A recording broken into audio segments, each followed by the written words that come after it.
Chapter 2. A Night at the Museum. The Doctor and Romana exited the TARDIS and stood on the shattered pavement, staring at the grandeur of the Albion Imperial Museum.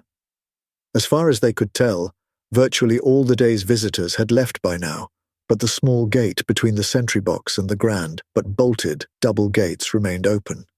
Slightly more problematic, the sentry box remained occupied. The air between Romana and the Doctor had not warmed in the last 5 minutes. The Doctor wondered if it ever would, particularly as Romana's cold eyes turned to regard him. "And how do you suggest we approach this?" she asked with cool efficiency. The Doctor would not, or could not, allow the prevailing weather to dampen his spirits. His response was once more brisk and decisive. "Well, I have always favored the direct approach." Romana's expression betrayed very little, but made clear she was awaiting more details. She nodded once, curtly, and gestured with her left hand for him to lead on. The Doctor bowed his head graciously, then obliged. Together, the two Time Lords approached the guard in his shelter. As they did so, he took a step outside and partially blocked their path to the gate. "Sir, madam, may I help you?" he asked politely but officiously. Standing now in front of their first close-up Albion, Romana could finally discern some of their non-human characteristics. His outfit was all too earthly. A military, or faux military uniform of navy blue dress trousers and buttoned-up jacket over a light yellow shirt and black tie. The ensemble was finished with a flat-topped peaked hat, also navy blue. His hands bore black leather gloves, but where the skin was exposed, the first oddities began to shine through. His complexion was a startling white. Not the pinky, bluey beige or tan shared by some Gallifreyans or humans. Never was there a more inappropriately named pigmentation. No, this was a truly blindingly alabaster hue. It shone even more starkly against the dark colors of his uniform and what little could be seen of his almost black-brown hair escaping from beneath the cap. This was by no means the end of his, by Gallifreyan or earthly standards, unusual features.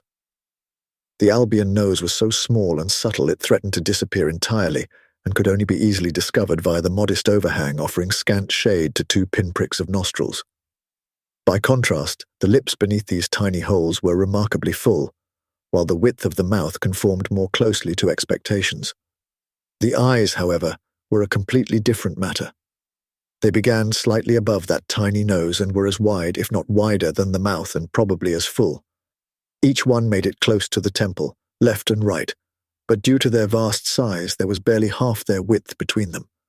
They also made impressive inroads into the territory traditionally governed by the forehead, the tops of the guard's eyes barely visible beneath the peak of his cap. While Romana was making a detailed and engrossed inspection of the Albion's features, the Doctor used this opportunity to answer his question. He reached into an inside pocket and produced a blank card in a slim leather wallet. "We are on urgent museum business," he pronounced gravely. Although this seemed physically impossible, the guard's eyes widened in astonishment. "The Xeron delegation? That explains your odd appearance." Surprise had robbed him of tact, and he quickly realized his mistake. Unusual appearance by Albion standards. "My apologies, sir, madam. You must be here for Sir Arthur Buchan's dinner. It's in the West Wing in Sir Arthur's entertaining room. Just head to the main West Wing entrance. It's on the end nearest the road." The guard was obviously flustered and made all the more eager to please through his embarrassment. As he explained, he gesticulated wildly towards their goal. "Think nothing of it, my good man," the Doctor said with unusual smoothness, even smiling politely. He then turned to his companion. "So, Romana, are you ready to dine?" "Always," Romana responded, gracing the doctor with a painfully polite smile of her own. The doctor shuddered briefly before nodding his thanks to the guard and leading the way into the courtyard. They walked with an unhurried gait in the general direction of the side of the west wing indicated by the sentry. Eventually, curiosity got the better of Romana's stony silence. "So that was an Albion?" she asked. The doctor nodded. "Tell me, are they all so pallid?" Romana pressed. The doctor inclined his head with a slight smile. "Indeed," he replied. "That china-white complexion is shared with all their species, right back to their most ancient Chiroan forebears. It's an evolutionary adaptation, helps reflect much of the more intense EM radiation from their B-type star." Romana raised an eyebrow. "Should I go back to the TARDIS and apply some zinc cream?" she inquired with moderate weary concern. The doctor shook his head vigorously. "Of course not. We are Time Lords, remember? We are more than robust enough for these conditions." Romana contemplated this for a second. Then another thought struck her. "I suppose, once viewed up close, they do differ somewhat from a Gallifreyan, or human physique. Those huge eyes and tiny nose for starters. I take it they are typical." The doctor's eyes rolled skywards as he thought for a moment. "Yes, they do have a somewhat Bratzy appearance," he mused. Romana frowned. "Bratzian? I don't think I'm familiar with that race." The doctor looked alternately flustered and embarrassed. "Yes, well, utterly unimportant. We are certainly not going to encounter them in our current locale," he said hurriedly. Romana narrowed her eyes at the doctor's discomfort, but could not for now discern its exact cause. She continued her assessment of the native inhabitants. "Facial features aside, they do possess quite an abundance of humanoid characteristics, their clothes, their hair." With these last two words, the doctor held up a finger to interrupt. "Not hair, my dear Romana. The Albions have large leaf-like membranes which spring from a central line along the top of their scalp, then fold down either side of their heads. The Chiroans, even to this day, keep these fronds covered beneath headscarves and the like. Quite unearthly, really." Romana looked unconvinced, her eyes once more narrowing at the doctor. Granted, his cap was covering much of his head, but I swear I saw some hair-like curls. Once more the doctor looked thrown off his stride. So, in the outer planets at least, the prevailing fashion has become to cut their fronds into fine strips, in many cases spending several hours in salons to get these strips as narrow as possible. I suppose you might say almost hair-like." Romana nodded slowly. "No doubt inspired by images seen in the Encyclopedia Britannica. I'm so glad the cultural contamination has been so limited," she said with heavy sarcasm. The doctor was saved from the immediate need to respond by their arrival at the modest door to the west wing. He rapped upon it with his best impression of decisiveness and gusto. The door was opened by yet another pale Albion, this time dressed in attire that would have befitted an earthly manservant or butler of the early part of the 20th century. He wore a long black jacket with matching trousers and waistcoat, while his neck was somewhat constricted by a high and stiffly starched shirt collar. "May I help you, sir, madam?" he asked with slow, deliberate politeness tinged by condescension. The doctor held up the psychic paper. "We are here for the dinner," he said simply but firmly. "A delegation from the Ministry of Antiquities," the butler said with mild surprise. He then continued, "Please, follow me." Together, Romana and the doctor followed him through the door into the corridor beyond. The servant then moved to a door on the right side of this passage and knocked. "Yes?" came a muffled voice from within. The butler opened the door and walked through, the doctor and Romana hot on his heels. They entered a moderately sized dining room, or at least a room devoted to that purpose for this evening's event. The long table taking up much of the floor space could comfortably sit 10 people, although it was not at this time fully occupied.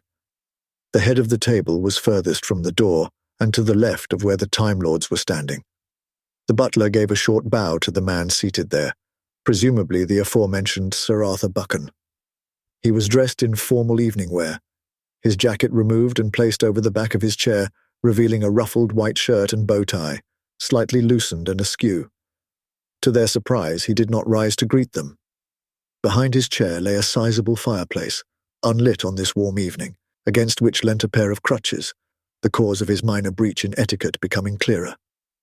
Sir Arthur, for we shall continue to assume it was he, looked a surprisingly young man and had the usual characteristics of an Albion: skin like bone china, a tiny nose above a fuller mouth, mid-brown hair forming a modest approximation to a short back and sides to partially frame his face. His enormous and startlingly green eyes held a haunted look, but were currently engaged in frowning at the two Time Lords with a mixture of puzzlement and mild irritation. This expression, minus the haunting, was shared by the handful of dinner guests also seated there, an oddly eclectic bunch they were to boot. On the left side of the top of the table, immediately to Sir Arthur's right, sat a woman who appeared completely inappropriately attired for the occasion.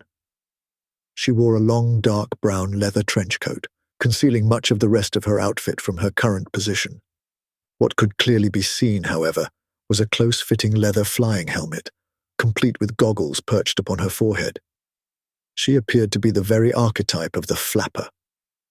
Her eyes, which were of a hazel hue, shared the expression of the others, but seemed to be favoring the mild irritation side.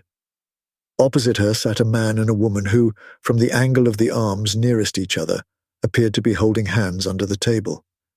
It seemed obvious they were quite attached to one another, and not just via the fingers, most probably husband and wife. Both had jet black hair.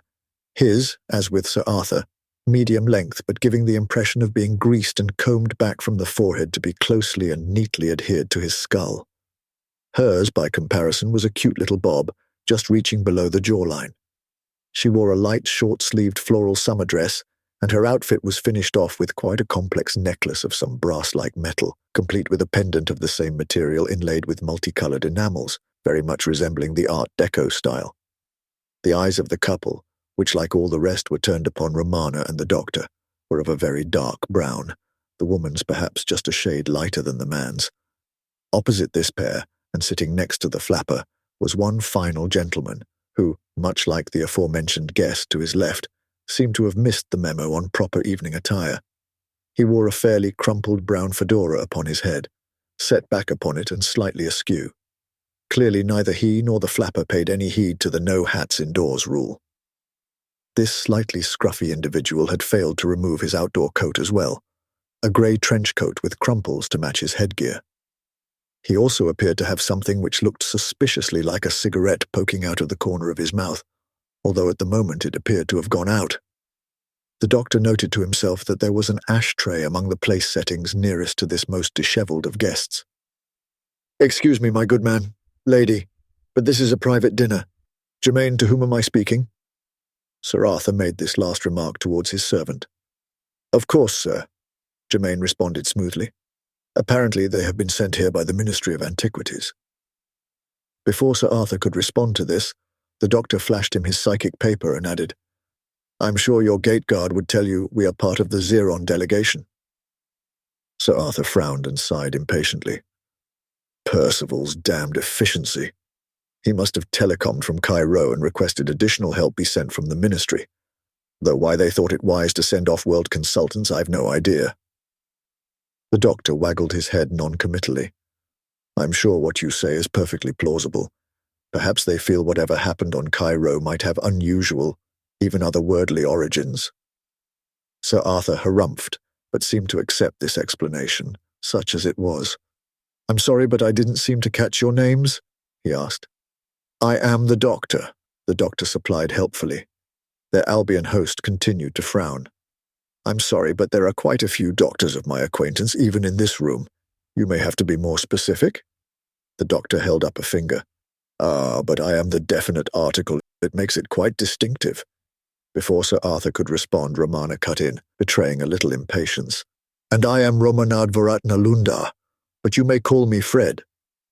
As she said this, she narrowed her eyes a little in a subtle sidelong glance at the doctor.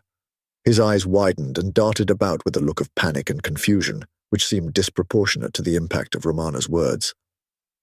Nothing more was said on the subject, however, as Sir Arthur had made a decision. "Well, you're here now, and we have both room and food to spare. So please, Doctor, Fred, take your seats and I shall introduce you to everyone. Then I shall illuminate all as to the real reason we are here." The doctor, attempting to regain both his composure and some measure of control over the situation, offered Romana the seat at the far end of the table, facing Sir Arthur, a place of honor. His attempt was foiled, however, by Romana spreading her hands wide and making a great pantomime of how she couldn't possibly, all the while never defrosting her eyes or smile. With a slight slump of his shoulders, the doctor accepted both the seat and defeat. Romana then took the seat to his right, on the same side of the table as the, apparently, happy couple. Sir Arthur nodded to himself once in satisfaction, as things returned to some semblance of order. "Right," he said briskly. "As promised, first, introductions. Then I think, food. And once we are all in a well-nourished state of mind, the other business." This elicited a round of approving mumbles and bobbing heads from his guests. Seeing a consensus formed, Sir Arthur began the promised roll call. "This is my friend and esteemed colleague here at the Albion Imperial Museum, Professor Louise Halberd," he said respectfully, gesturing to the leather-clad woman to his right. Her expression did not seem to conform to the neutral or pleased one such an introduction might be expected to provoke. Instead, she frowned and shifted in her seat with apparent irritation. "Yes, Arthur. So esteemed it's a wonder I'm here at all rather than on Cairo. Or perhaps if we were even better friends, I'd be there right now with all your old university chums." Sir Arthur frowned and sighed deeply, but seemed too distracted by other deeper, darker thoughts to respond immediately. Professor Halberd took this pause as an opportunity to address the doctor and Romana.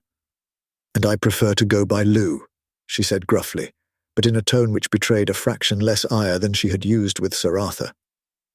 With laboured patience, their host now extended a hand towards the dishevelled man sitting next to Lou Halberd.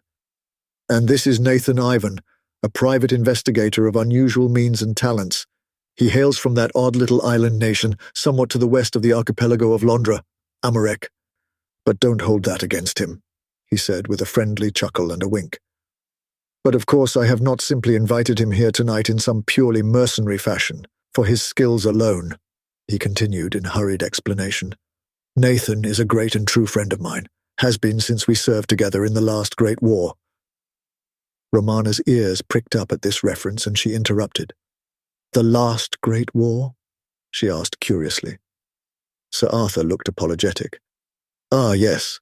Of course, you may not be completely aware of all our recent history and political shenanigans. We have had more than a few great wars over the last century or so. Several planets seem to take umbrage at Albia's preeminent position as the bringer of peace, stability, and order to our system. Most recently it was Germany tussling with us to be top dog, although most of the actual fighting took place above or on Gallia, for reasons I won't bore you with now. That was over 8 years ago, but Nathan and I shared many experiences during the war.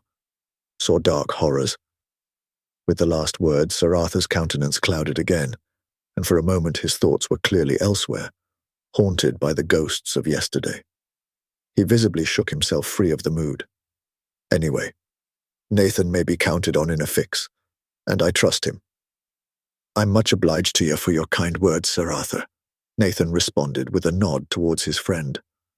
His voice had an oddly nasal drawl to it, almost as if someone with an RP English accent were trying to sound from somewhere in the United States on Earth, but had only heard descriptions of the speech, never the sound. Nathan turned his attention to the doctor and Romana. "Glad to make your acquaintances, Dr. Fred. Any friend of Sir Arthur can depend."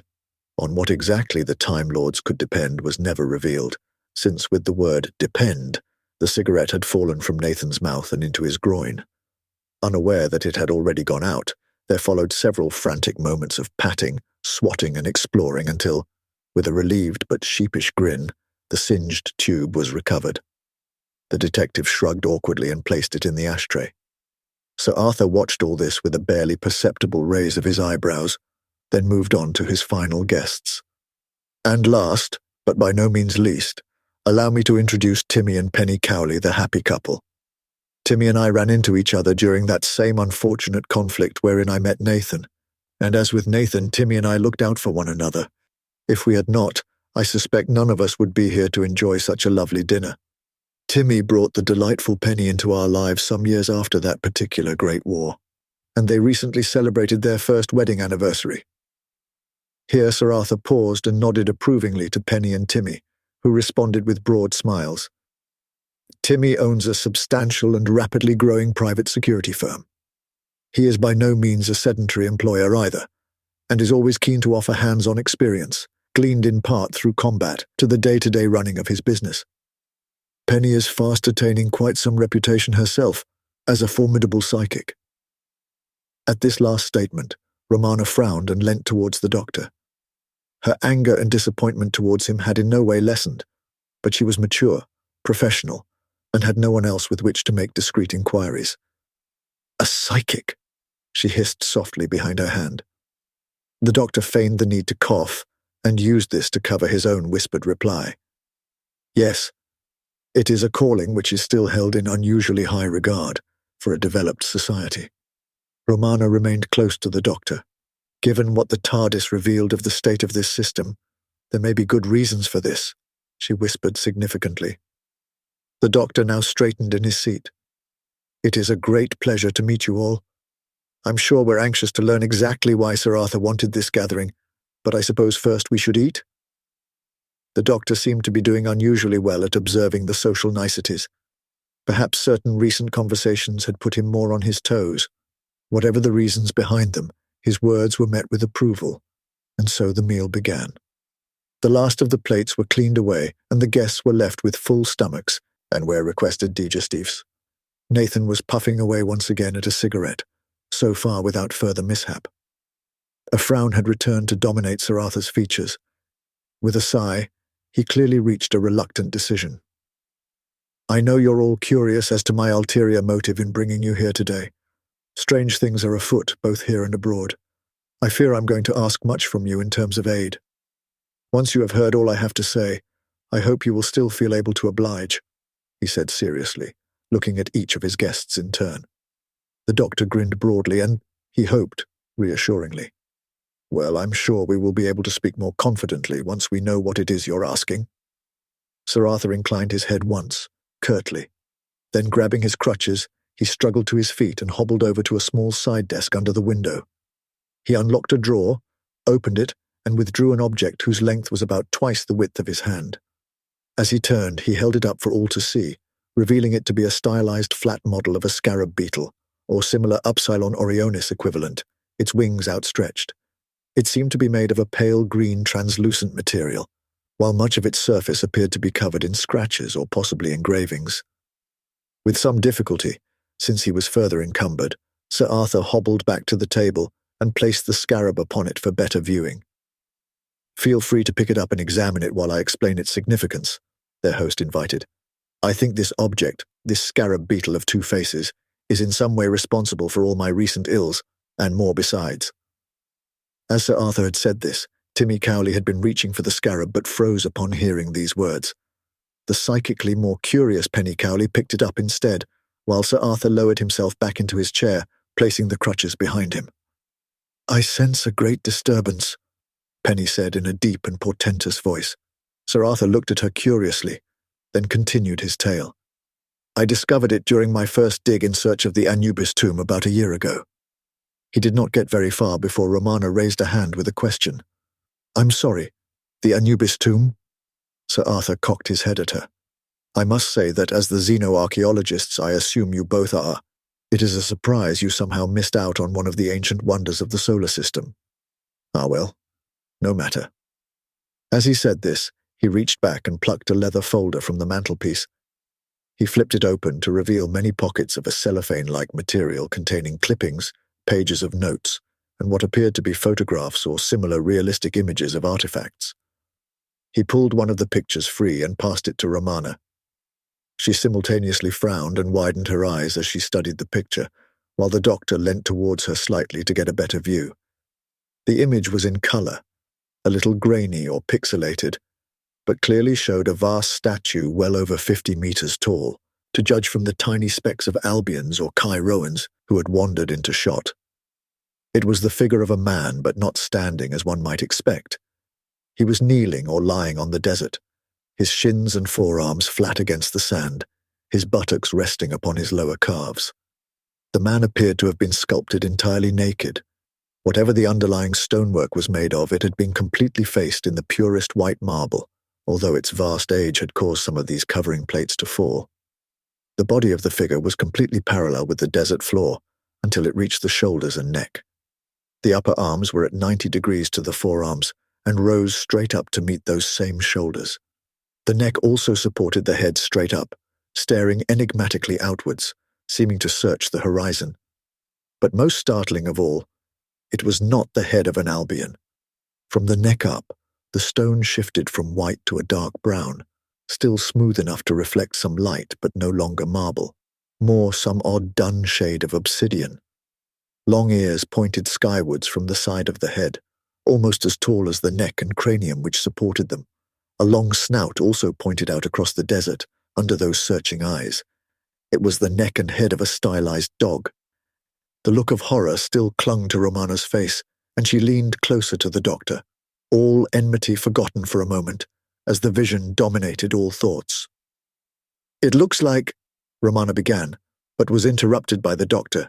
"Shh, shh, shh," he hissed, patting the air in front of him. "I know what it looks like. Let's not be rude to our hosts." Romana narrowed her eyes at the doctor, all displeasure instantly restored. Nevertheless, she complied and made no further comment for the time being.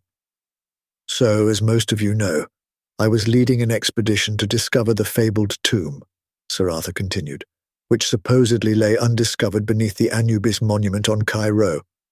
We had just uncovered what looked like a promising entrance chamber, which we hoped would lead us into the tomb complex itself. It was in the initial clearing of rubble from that chamber I unearthed this striking find."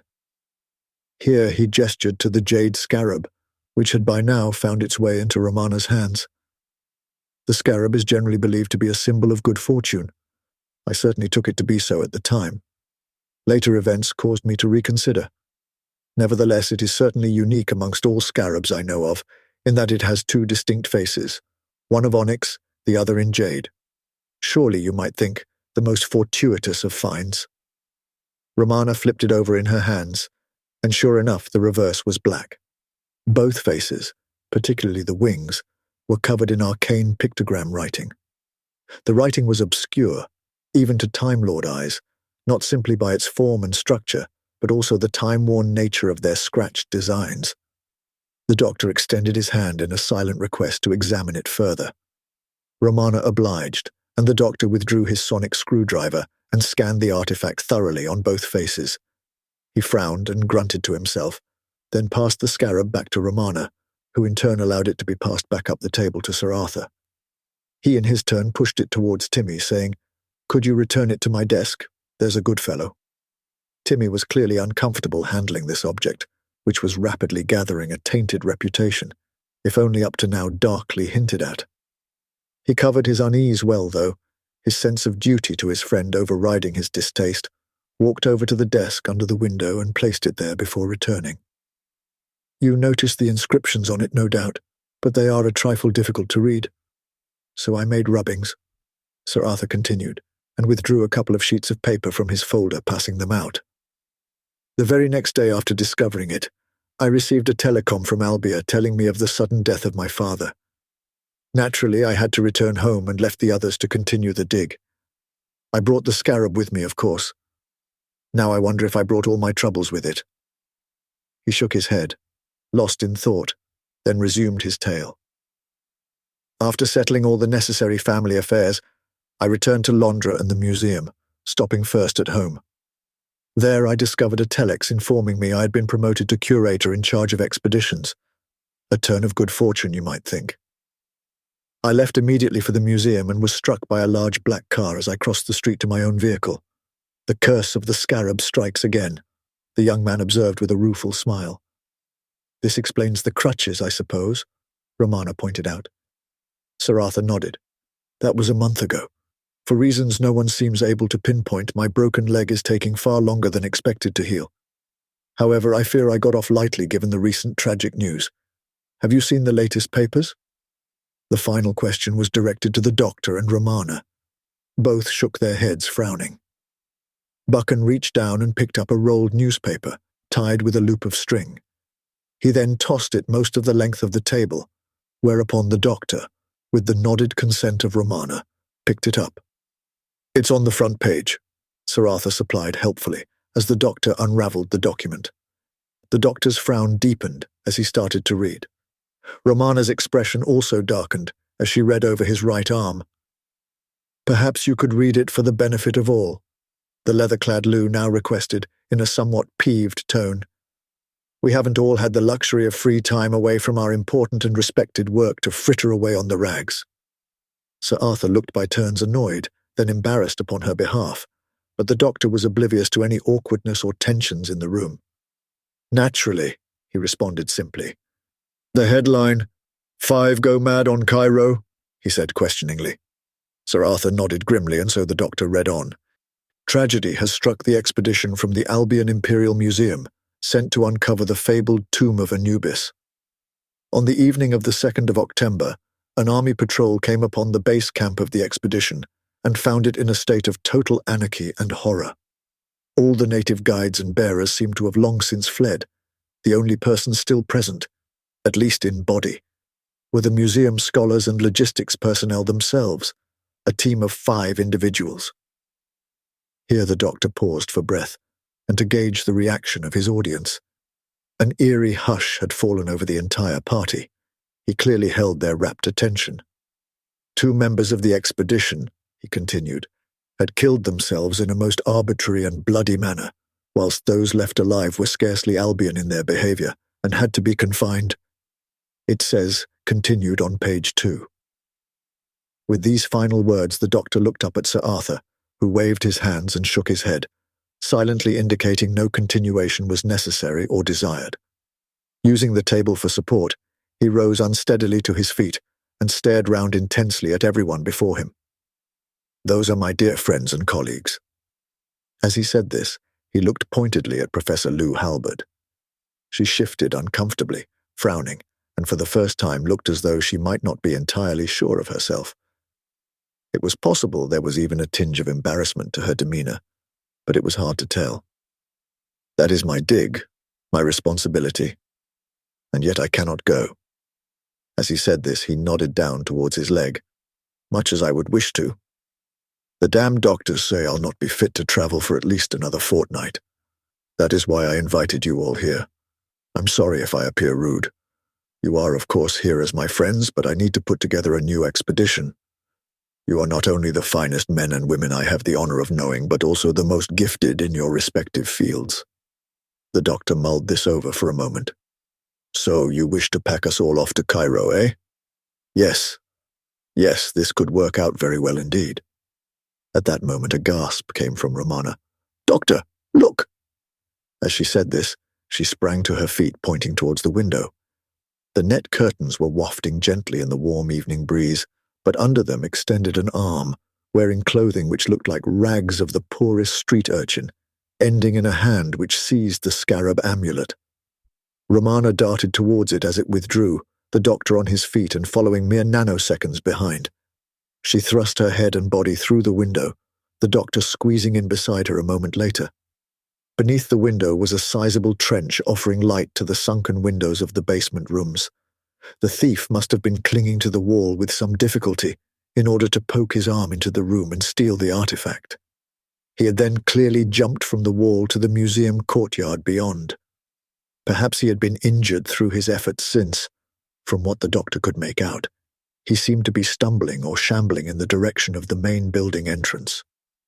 All was unfortunately unclear since night had well and truly fallen, and what pools of illumination there were came from sparsely placed lampposts. The doctor turned to Romana. "You got here first. Did you get a good look at them? What did they look like?" By now, all but the injured Sir Arthur Buchan were also crowded close about the Time Lords in the window, 1 or 2 trying to cram themselves in as well. Romana looked confused and reticent as she spoke. "I don't really feel comfortable saying," she declared cautiously, casting glances at those around her. "Come now, Romana," the doctor snapped hurriedly. "Now is not the time to worry about our host's feelings." Romana frowned hard at the doctor. "I was not worried about offending our Albion friends," she informed him icily.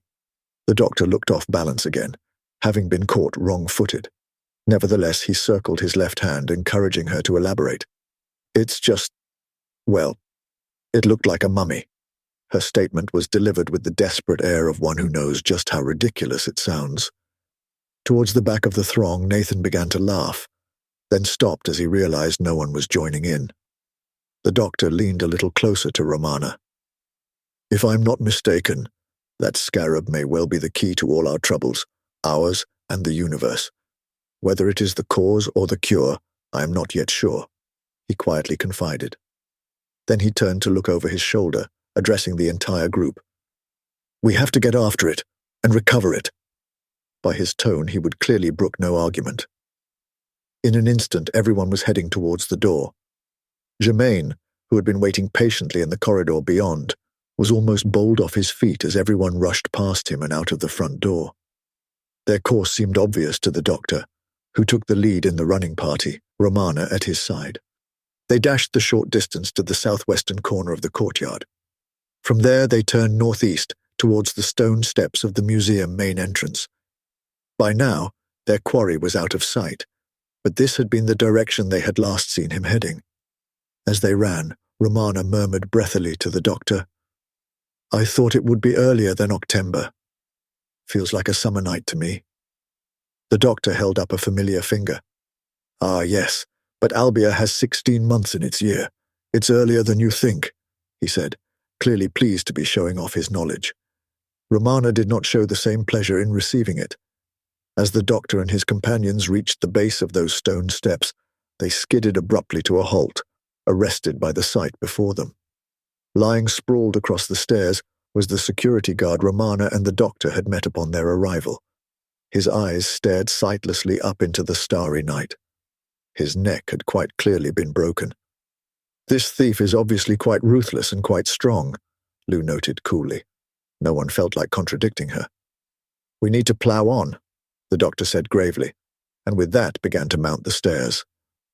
Romana, well used to his ways, no matter how annoying, was in lockstep with him. The rest followed after a moment's pause, casting the odd, wary glances back at the spread-eagled body. At last, they stood in the grand entrance hall. To their left and right, wide stone staircases led up to the higher floors, while other corridors to the sides of these flights gave access to the rooms and galleries on this level. Even here, in this first chamber, there were a couple of statues from some unknown point in Albion history, and who knows where within the Upsilon Orionis system. Directly ahead of them was what had once been an open-air inner courtyard. At some point, it had been entirely covered with a glass ceiling supported by a delicate framework of white-painted metal. It was entirely possible that this new addition had been necessitated by what lay beneath. Filling the center of the canopied space was what looked like a vast wooden barrel.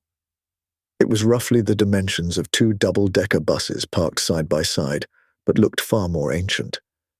Even though the wood of the body was undamaged and looked remarkably free from rot or decay, there was something very aged and desiccated about it. And the design itself, what could be seen of it from this distance at any rate, looked very primitive in terms of how it was lashed or bonded together. The doctor could see Romana staring at it, and knew she must be brimming over with questions.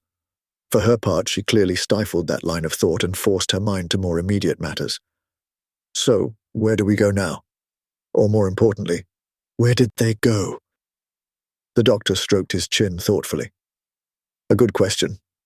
It's strange they didn't make for the front gate and a quick getaway. That poor guard obviously left his post and tried to intercept our thief as they ran towards the main building, with, unfortunately, fatal consequences." The doctor pondered a little further. "I don't suppose there's a back door to this place. As a matter of fact, there is a rear secondary entrance on the other side of the main courtyard," Timmy Cowley piped up helpfully. The doctor and Romana exchanged glances, shrugging to one another non-committally. Their silent communication was interrupted by a cough. "Look, I'm sorry I laughed earlier," Nathan Ivon chipped in apologetically. "It just seemed crazy, all this talk of mummies. But if it's a mummy we're after, maybe we should check out the ancient Chiron funerary exhibit." Romana looked at the doctor and shrugged once more, saying, "Perhaps not the most insane thing I've heard today." Now it was Timmy's turn to scoff. "Utterly ludicrous," he proclaimed haughtily. The doctor shot him a less than sympathetic glance. "Perhaps you and Penny might like to check out the rear entrance. since you apparently know the way already. Meanwhile, I suggest the rest of us carefully investigate the funerary exhibit. Professor Halbert, as you work here, I assume you know where it is." Lou Halbert nodded once in a businesslike manner. "Lou," she corrected. "Of course I do. It's on the second floor. We can take the main stairs here. Follow me." With that, Lou, the doctor, Romana, and Nathan traipsed up the stairs, while Timmy and Penny Cowley started off across the inner courtyard. As they climbed, Romana leaned in discreetly towards the doctor. "About the Anubis monument," Romana began. "Yes," the doctor murmured back cautiously. "It looks like a man doing naked yoga in a dog mask," Romana concluded. The doctor rolled his eyes. "I said I know what it looks like," he responded wearily. Romana was not about to let it go. Bizarre appearance aside, it does bear an uncanny similarity to the Sphinx in Egypt on Earth. I even saw a couple of pyramids close by in the background. The doctor shook his head dismissively. "Purely superficial. It is not the same. And pyramids are the simplest monumental architecture to achieve, which is why it crops up so many times through convergent evolution. Those in Egypt and Mesoamerica are unconnected in time and space, even method of construction and usage, and yet are linked by the necessity of impressive height. We have also recently seen similar constructions on Janus and Neelnia, utterly unconnected." The staircase split at the landing of the first floor, forming two parallel flights leading upwards, with an increasingly giddy view down upon the single broad flight they had just ascended. Romana shook her head at the doctor. "Something just doesn't sit right. The name, Anubis. I'm sure the Egyptians had a god of almost exactly that name. And when were these monuments erected? Was it before or after they discovered the probe from Earth?" Lou looked back over her shoulder. "The Anubis monument was constructed, we think, sometime between 5,000 and 8,000 years ago. The pyramids more like 3,000 to 4,000. The discovery of the encyclopedia sometime towards the end of that period, around the 3,000 mark. Ancient Cairoan civilization was already in full swing by that time. Clearly the Time Lords had not been as discreet as they had hoped. So how can the ancient Cairoans with no contact with Earth or its history have so much in common with it?"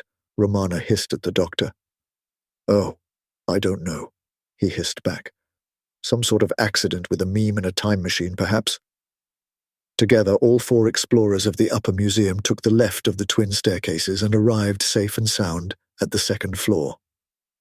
The lighting was somewhat subdued at this time, no doubt to save power and money. Only those working unusually late, or perhaps an unfortunate security guard, would be there now. Lou led them through an archway into the dim room beyond. Even in this muted illumination, it was clear they had entered their desired destination. Glass cases covered every wall, while still more were freestanding and crowded the floor. Each was packed with wood or stone. Plaques or fragments covered in the colorful pictograms of ancient Cairoan civilization. Many of these were fragments of sarcophagi or tomb masonry. Still more cases contained statuary of various gods or deceased important persons. But it was the multitude of sarcophagi themselves, many of them open, which most firmly assured the companions that they had indeed arrived. Many of these open caskets were stood upright and contained cloth-wrapped corpses for all to examine and admire, behind glass, of course. "See anyone you know?" the doctor asked Romana, attempting to make some light of the situation. Romana raised an eyebrow at him. "Unfortunately, only outside the coffins," she said ominously. The doctor grimaced, then turned and started to creep further into the room. "Romana, look!" the doctor cried, stopping suddenly and pointing. Ahead of them, in the center of the room, one of the display cases stood smashed open. The sarcophagus it contained remained upright and standing open, but its lid lay on the floor outside the case, among the shards of glass. In addition to this foul play, it also seemed there was something wrong with the inner surface of the coffin, the one which would have formed its floor when in use. However, from where the party now stood, just what was wrong was unclear. "This is a job for a professional investigator," Nathan proclaimed confidently, and strode towards the damaged display. It was as he approached the case itself that a silent watcher was revealed. From between two adjacent display cases dashed, or perhaps more staggered, a bedraggled figure. In the confusion of its motion, It was as yet unclear who or what they were dealing with. But if a street urchin, it must be nearly adult, and of the most impoverished type, given its state of dress. The rushing figure had its arms outstretched, hands extending straight for the neck of Nathan Ivan. It was at that moment that Nathan, looking away from his approaching assailant and oblivious to the danger, took the opportunity to bend over and pick up a fragment of glass. The figure collided with him, flying over Nathan's bent back and landing in a heap beyond him on the floor. Nathan was also squashed flat on his face by the collision, but of the two it was the attacker who rose first. And there could be no doubt now as to his identity. This rag-bound figure stared at the gathered Albions and Time Lords with desiccated, shriveled eyes. It swung its tattered arms threateningly in front of them. Nathan rolled onto one side, looking up at the back of their enemy. He reached into his trench coat and withdrew a pistol, which looked very similar to a Luger P-08, and pointed it up towards the monster's back. He fired, and the Time Lords were surprised the shot was more a phut than a bang, and there was no smoke or smell of cordite. The hole which appeared in the front of the mummy was also very small and neat. The projectile, which exited swiftly, and fortunately hit no one else, seemed more needle-like than typical earthly ordnance. Small hole aside, the mummy seemed unaffected by the shot. However, perhaps sensing it was outnumbered, it gave a chilling, wordless, moaning roar. Then it turned on its heels, ran straight into the sarcophagus, and vanished. For a moment no one moved, stunned into paralysis. Then the doctor and Romana dashed forward to help Nathan to his feet, but also to stare into the mysterious base of the ancient Chiron coffin. Nathan dusted himself off as he was helped up. "What the devil just happened?" he asked grumpily. "Our thief just ran in there," the doctor explained, pointing into the sarcophagus. At this distance, the unusual nature of its base could be clearly seen. In place of wood, it looked like nothing so much as boiling, oily black smoke, completely unnatural. Lou had moved to stand with the other three. Nathan stared at the glass fragment, still in his hand. Then he tossed it into the sarcophagus. The shard vanished, the smoke disturbed slightly by its passage, but without sound or any other sign as to its whereabouts. It didn't even touch bottom, Nathan mused to himself. Lou stuck her hands on her hips. "Well, obviously that's where our thief has gone. We need to get after him." With that, she dashed towards the writhing, smoky surface. "No!" the doctor cried, rushing after her, trying to prevent her entering the strange portal, if that was what it was. He managed to grab her shoulders just as her right arm entered the smoke. Lou Halberd screamed as if her very soul were being torn from her, a sound to chill the hearts of all. The doctor pulled her backwards and her arm returned from the inky blackness. Romana gasped as she saw the state of it. The leather of the arm of Lou's flapper coat looked dry, faded and cracked, as if neglected for many years. What could be seen of the skin of Lou's hand and forearm looked unhealthy, had lost the usual shine shared by all Albions so far encountered, indeed looked wrinkled, and the arm shriveled. Lou fell back into the doctor's arms, deathly still.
Masters, mistresses, the Doctor requires materials in order to maintain the TARDIS and ensure continued functionality. He similarly requires carbon-based comestibles to sustain his own biological functions and existence. Master would never say this, but he requires aid beyond that supplied by this unit in order to acquire these. To aid the Doctor in his various tasks and creations, this can be most effectively achieved via Patreon or Substack subscriptions, or through donations directly to PayPal. Or if you desire physical goods in return for your contributions, written accounts of my travels with the Doctor are also available on Amazon. Links are in the description below. Thank you, Masters, mistresses.